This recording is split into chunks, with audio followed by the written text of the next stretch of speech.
Welcome to the Soul Too Early Sports Card Podcast. Cardboard conspiracy theorists, welcome. Just don't drink the Kool-Aid. That's not Kai. I'm a Jonestown survivor. We're off to a flaming start today, guys. Kai's unavailable only due to my own fault. We were scheduled to record yesterday. It's actually Wednesday afternoon. This is being recorded. I had my keyboard break. I was busy with work. Kai is unavailable due to my own doing. So you're stuck with me. It do be like that.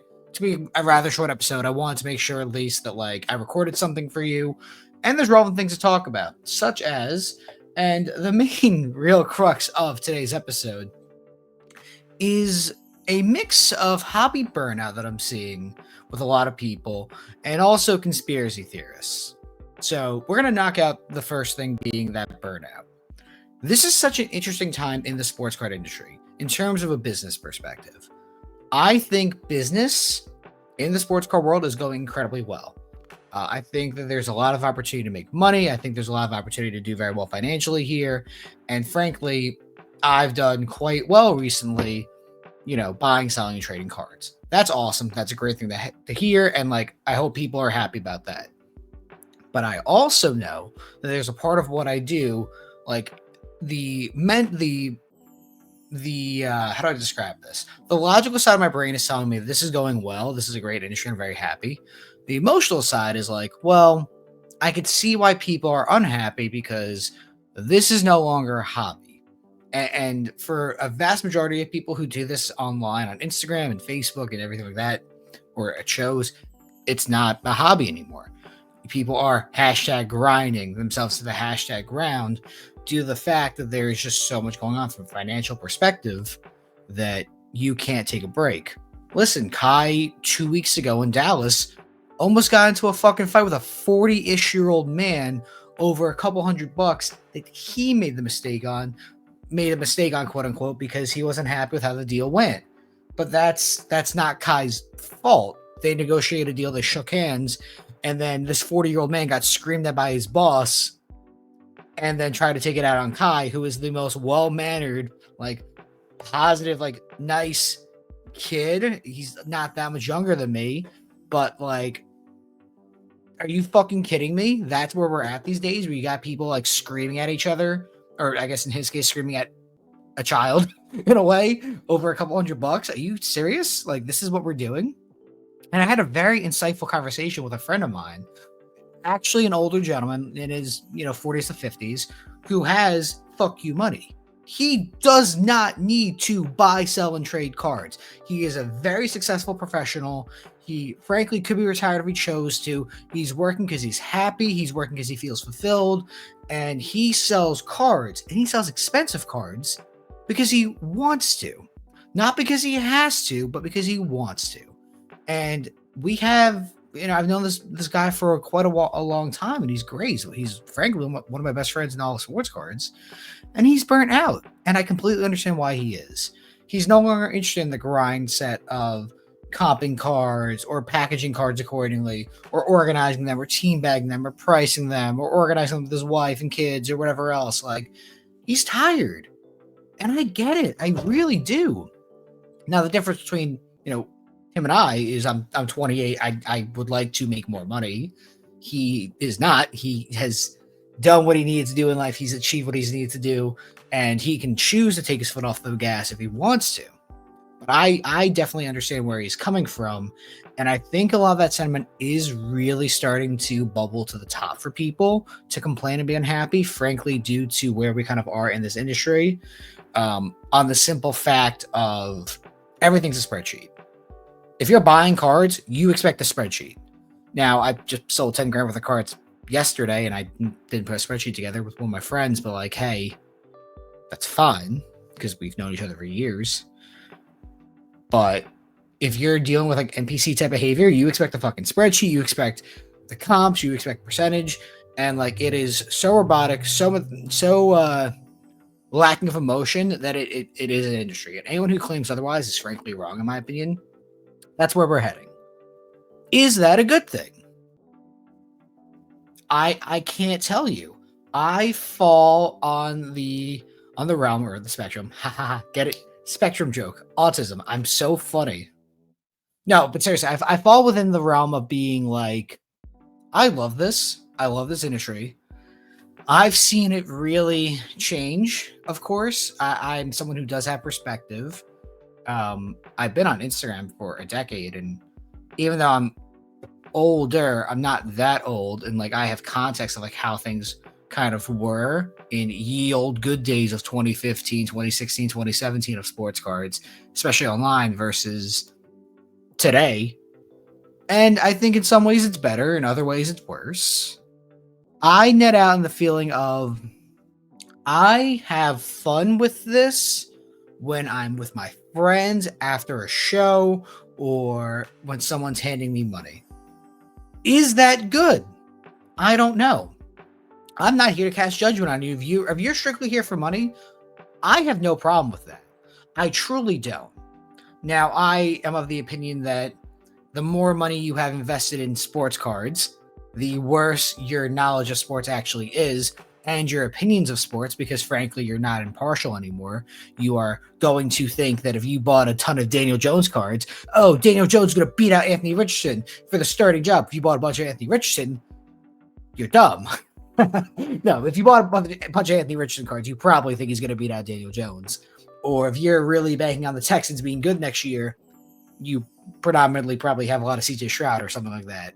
Like, you're no longer thinking impartially about these things. And that's fine. I'm not telling you it's right or wrong. I'm just presenting it as how I see it going. And who am I to judge you on that?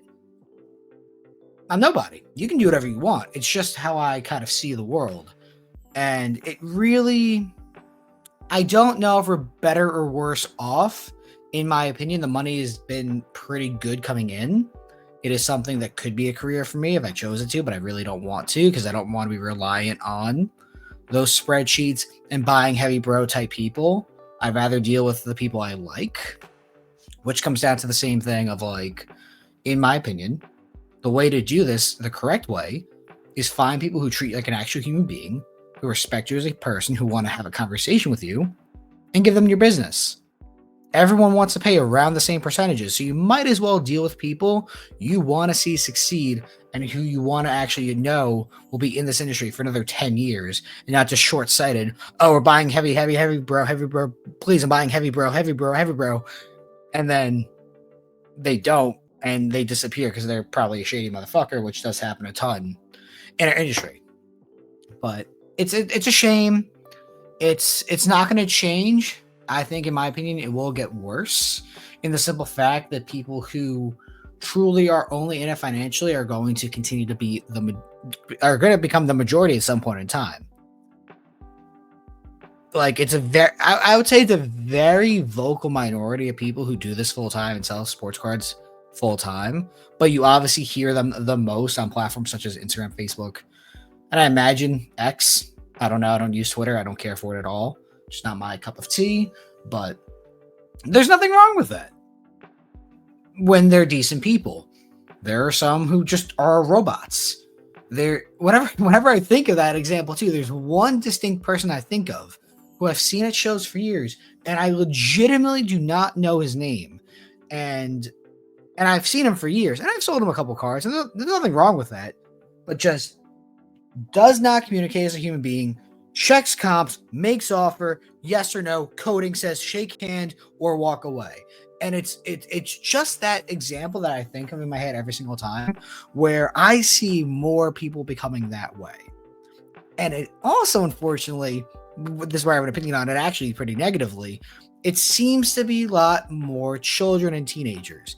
And that's great in certain ways, because like if you're a business perspective and like you're an entrepreneur, go for it. That's fucking great. I'm happy for you. I hope you make money. You're going to be great at this. Like, good job.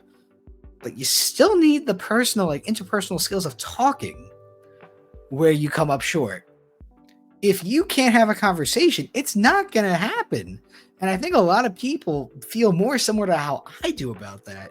But like, if you can't have a conversation with me, dude, I don't care about your money. Cool. You want to pay me 86%? I can get that from anyone else. You want to pay 95%? All right, yeah, well, we can talk because you're giving me more money, whatever. But like, you're going to have to pay higher if you can't have a conversation with me. And I'm not asking for like a thesis statement on sports cards. I'm asking for, decency. Hi, how are you? Like, how's it going? Comping cards, make a couple jokes, lighthearted bullshit, whatever. It's not that hard. It really isn't. And I think that is something that people have kind of lost the nuance of. And I will be curious to see if that ever changes, or the people who are always just buying heavy and cashing you out, bro, can succeed, because the margins are getting a little bit smaller. And that's fine. Once again, I've done very well for the past decade, and I'll do way better as time goes on. I'm not afraid of where I've turned out in this world for sports cards. Like, I'm going to be fine. Are the people that are buying heavy and cashing you out, bro, paying X% on comps going to be okay? I don't know. They might not be able to compete. There was obviously collusion at some point in time where all the repackers are stopping buying because they said percentages got too high. The floor now seems to be 85%. Sure, you can sometimes get their inventory a little bit lower, but the floor is like 85-ish. These people who just check comps and use keyboards and nothing else, what are you going to do if it gets to 90? If it gets to 92% is the standard. You're fucked. You have no interpersonal skills. You can't talk. You're not going to be able to find inventory accordingly. If I can go walk to a booth and get 93% of comps on a card, I don't need the cashing out bros. Like, what are you gonna do about that? And that's interesting. But overall, I feel my perspective shifting slightly. And I'm not trying to be an old head about it, but I do get why people are upset about this not being a hobby anymore. And it really bothers me that X, Y, and Z and these things. Now, I'm not a conspiracy theorist by any stretch of the imagination, but a lot of people really seem to be getting up in arms about certain things. The Paul Skeens was a good example of that recently just sold at auction on PWCC Fanatics for me or whatever. $1.1 million net. I think I said I was going to go over $1 million. I don't remember if Kai netted out on it or Tyler, who was a great guest last week. If you're not dealing with Webb, you're an idiot. Tyler's a great kid, and I can actually call him a kid because he's like 20 and I'm 28, so kid, whatever. He's great. Give him your business if you can. Super fair, baseball expert, awesome person. The Paul Skeens, a lot of conspiracy theories seem to be popping out about it. And yeah, there's some weirdness with what happened with that car. For anyone who does not remember, it was pulled in LA by an 11-year-old kid, either during the wildfires or right before the wildfires had happened. The kid had scribbled down in like his journal that he was gonna pull it on Christmas, like some sappy bullshit. And, like, don't get me wrong, I agree that's like weird, but you have nothing to base it on. And I think what it comes down to is you will never truly know what happened. Okay, like, I don't care. It does not impact my life in any way, shape, or form. Could something have happened? Maybe. Do you have proof of it? Nope. Okay, like that's about as hard as the conversation has to go. I'm not telling you not to critically think. You should. What I'm telling you is don't fucking make conspiracy theories if we have no proof. And like I've seen in the last couple of days, especially the amount of conspiracy content about every single little thing in the industry is getting out of hand, man, in my opinion. And it's some great TV. It's some great content. I'm very much a fan of it. But I would be very worried about certain individuals in terms of like, what do you do when that camera turns off? Or when you close Instagram down? Like, how are you as a person outside of that? Be critical. Please be critical. Do not stop what you're doing. But I really got to ask, how much of it is like a show versus like how much of this is like actually you in your day-to-day life? Like, do you go to like the 7-Eleven or the Wawa and be like, I saw those cups got smaller. It's a conspiracy. Michael Rubin did this. The Jews control the money. You got to stop it. Like, bro, I'm just serving you a fucking a hot dog. I don't care. Like, it's great quality content. Please keep it up. But I really hope like 75% of it is just like you engagement baiting, and that you don't think that like Jews control the weather machines, which obviously we do, but like I'm not supposed to tell you that. And that's our secret. But yeah, it's been an interesting time. I'm not sure how long this podcast is unfortunately going to be this week. Being recorded on Wednesday afternoon as opposed to Tuesday night with Kai. As I think forward now, we obviously are in baseball season. Opening day is tomorrow night, or tomorrow day actually, because a lot of games are actually during the beginning of the afternoon, which is exciting. I will give Kai the time to talk through that. That would have been this episode, so I apologize about that. What I will say as a Yankee fan, though, is that I am not expecting a great season. And for the Yankees, a great season obviously is like 95 wins and like losing in the ALDS in 4 or 5 games as expected.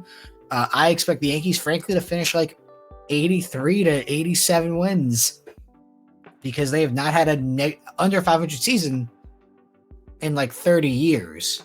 So in my entire lifetime, I've never seen the Yankees be under 500, which would be wild, and I just don't see that happening.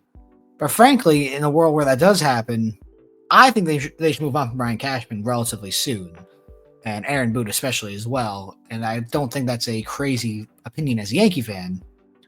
I think this could be the culling in a way. If they go 83 and 79, and they're the 4th place team in the AL East, even possibly the 5th. Listen, you know what? Like the AL East is pretty goddamn good.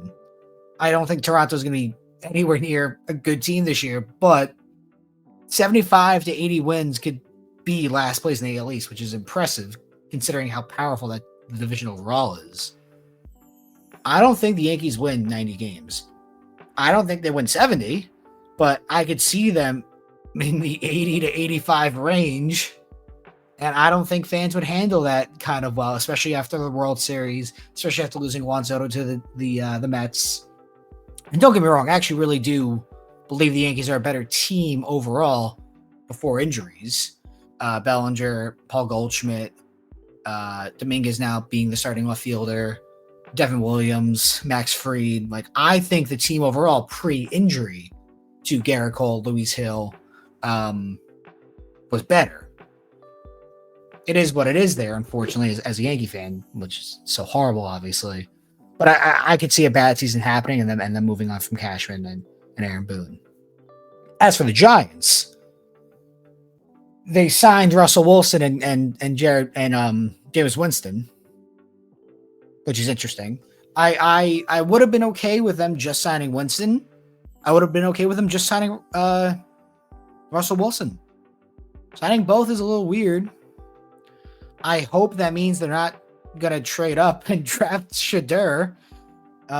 If he falls to 3, I would probably still be unhappy. My ideal Giants draft is Abdul Carter at 3 or Travis Hunter, whoever they believe, whoever is higher on their draft board, I'm okay with, frankly. It's fine. And then trade back up into round 1. Probably in the 20s, realistically. I doubt the teens, but like high 20s, you can give it 31, 32, whatever, and take Jackson Dart. Like, at least then you have like the 5th-year option. You have a clear signal saying, hey, we know you're not ready. Like, you're the QB of the future. Like, we're going to have these guys here for a year or 2. You're going to sit, you're going to learn, you're going to be professional underneath these guys, and then you're going to take the reins with in prime league neighbors and all these other assets we built up for you, because we're not panicking right now. We have a plan. And my fear is they're going to panic and trade up to 1 and take Cam Ward, which the Giants are multiple players away from being a halfway decent team, and trading up and giving up probably multiple first-round picks and a second is my fear. Now, they easily could take a QB later in the draft if they think Quinn Ewers is going to be good, or Will Howard, or Dylan Gabriel or something like that. Fine. But I would like the idea of them taking the best available at 3 and then trading up and taking a Dart or whoever their 3rd QB on the board is.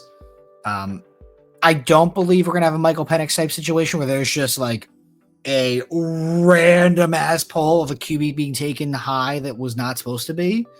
But you never know. I mean, the Steelers are absolutely in play for a QB. I'm going to quickly check when the Steelers are projecting to draft. Obviously, in my opinion, there's going to be a couple trades going into the draft season and then on draft night, obviously, which you're not going to be able to see for another month because the NFL draft is only a month away now. According to Tankathon, sorry, I was talking and not writing. Tankathon has the Steelers are at 21. Yeah, I mean, I don't think Dart. Actually, Dart probably doesn't fall past 21 then, assuming they don't get Aaron Rodgers, which that whole situation has been bizarre. It's so interesting to me. I'm very excited for this draft season. I think the Giants are a decent team. Don't get me wrong, but like they're probably going to go like 5-12. Which is not good by any stretch, but at least Russell Wilson raises your floor a little bit. Or Jameis. Jameis would have been more fun. It would have gone 4-13, but it would have been interesting to watch. Russell Wilson's a little bit more boring. He can throw a deep ball still, which is fine, but, not really loving it a ton to have both. One or the other I would have been happy with, too, is strange. But we will see what happens from there. I have to quickly answer a text. 1 second. It's going to be an interesting time. As for the NBA, I didn't realize this was this close for the top pick. Right now, Washington 15-56.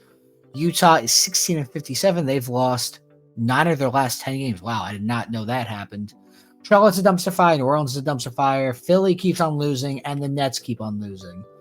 I would be quite happy if the Nets end up with a top 3 pick. I don't believe it's going to happen.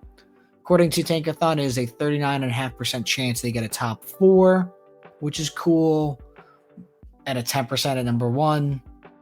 Let's just see quickly. Okay, in this universe, if I sim down, New Orleans got 1. Cool. And Miami jumped to 2. God damn. Fuck them. It's about to be a fun time in sports. We're about to see baseball rocket off for about 2 weeks. Then people realize, I don't care what the Pirates are doing. I'm not watching Paul Skeens pitch. And then they're going to move on from that. Or, wow, Cam Smith is debuting. Whatever. Okay. And then we're going to move on to football hype and the national hype and that type of stuff. And we are in for a fun time. Obviously, we are quite a long ways away from the national. But it's already going to be April, next episode that comes out. So April, May, June. It's almost go time, man. We're in the preseason in a way.